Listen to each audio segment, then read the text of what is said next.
সাধারণত মাগরিবের নামাজের পরে আমি কোনো ভিডিও করি না। মাগরিব থেকে এশা পর্যন্ত ঘরে বসে থাকি। আজকে হঠাৎ ভাবলাম যে আর হাতে মাত্র 2-3 দিন, ঠিক মাগরিবের নামাজের পরপরই একটু ভিডিও করতে বের হলাম। আলাদা ধরনের এক সৌন্দর্য, চারিদিক আবছা আধারে ডুবছে।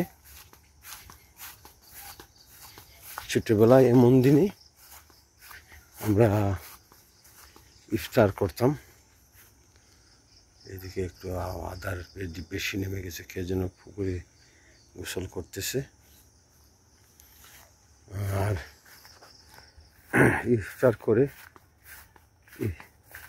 এই সময় এক ধরনের পাখি ডাকাডাকি করতো।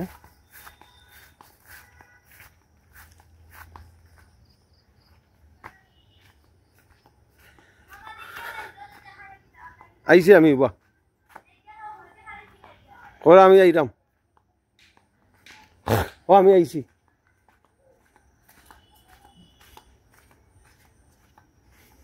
মাগরিবের নামাজের পরে নরমের তাহলিল তাসবিহ আমরা পাঠ করি।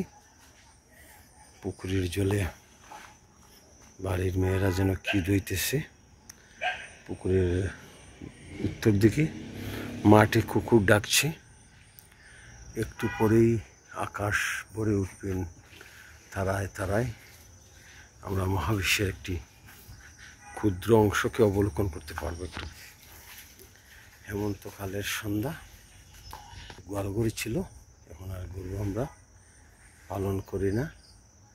কৃষিক্ষেত আর করি না, কৃষিক্ষেত অন্যরা করে জনবলের অভাবে।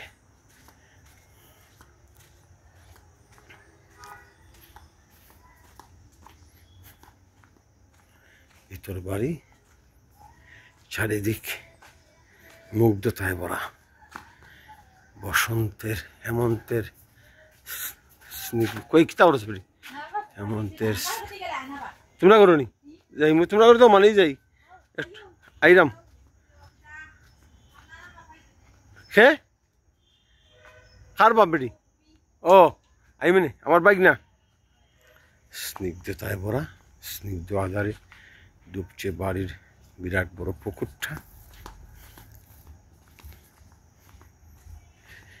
সকালে এক সৌন্দর্য, দুপুরে এক সৌন্দর্য, স্নিগ্ধ সন্ধ্যায় এক সৌন্দর্য, মধ্যরাত সন্ধ্যা রাতে এক সৌন্দর্য, মধ্যরাতের এক সৌন্দর্য, রাত দুপুরের এক সৌন্দর্য, নিশিরাতের আরেক সৌন্দর্য। কত কিছুর সাক্ষী হলাম আমি। আল্লাহ যদি বাঁচায় আর 2 বছর পর আবার আসবো।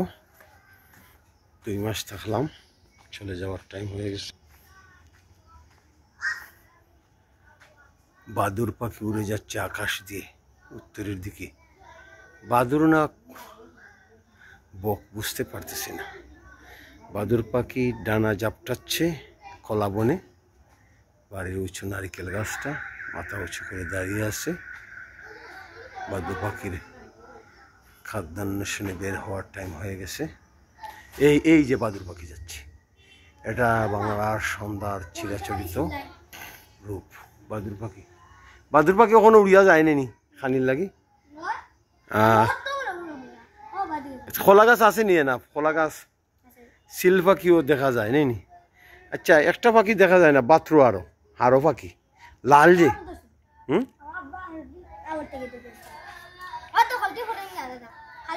চলো চলো চলো চলো চলো।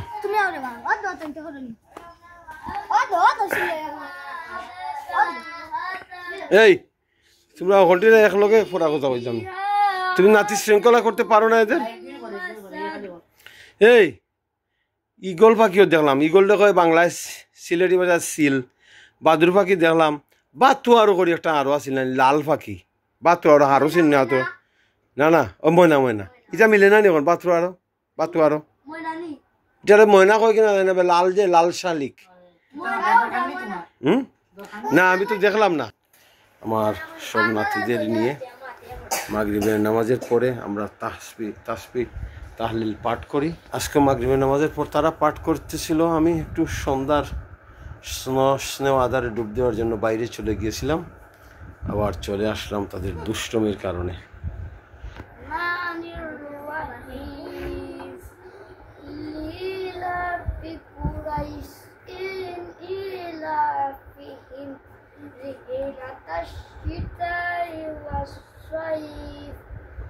فليعبدوا رب هذا البيت الذي أطعمهم من جوع وآمنهم من خوف